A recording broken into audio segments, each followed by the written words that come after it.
سلام به همه شنونده های تاکسی گلوبال.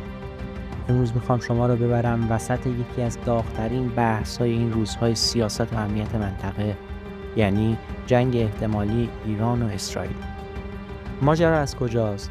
ماجرا از اونجاست که بعد جنگ 12 روزه خرداد 2025 بین ایران و اسرائیل یه چیزی شبیه آتش‌بس روی کاغذ شکل گرفت. اما حالا خبرها میگن این آتش‌بس داره از هم میپاشه. مخصوصا بعد اینکه 3 کشور اروپایی، فرانسه، آلمان و انگلیس، ایران رو به نقض برجام متهم کردن و مکانیزم ماشه رو روی میز گذاشتن. مکانیزم ماشه یعنی همون ابزاری که میتونه تحریم‌ها رو برگردونه و به اسرائیل بهونه تازه‌ای برای حمله بده.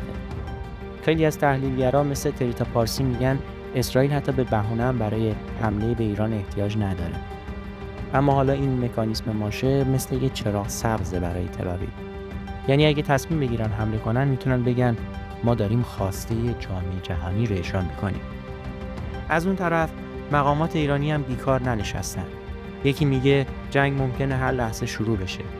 یکی دیگه میگه در جنگ بعدی دیگه خویشتن‌داری نخواهیم کرد.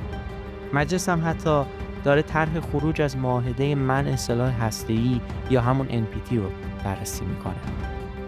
حالا سوال اصلی اینه: آیا اسرائیل تا قبل از سالگرد 7 اکتبر، یعنی همون روزی که طوفان الاقصی شروع شد، دست به حمله میزنه؟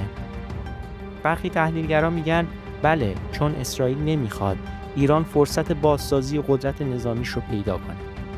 اما پشت صحنه هم پر از بازی‌های بزرگ.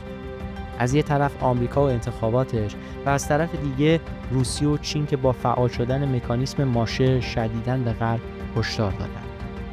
و وسط همه اینها نتانیاهو با حرفایی درباره اسرائیل بزرگ از سرزمین موعود که خیلی‌ها میگن یعنی دنبال گسترش سرزمین هاست، نه فقط جنگ وارد. مهمترین سوال: آیا ما داریم به سمت بزرگترین رویارویی مستقیم ایران و اسرائیل در تاریخ نزدیک میشیم؟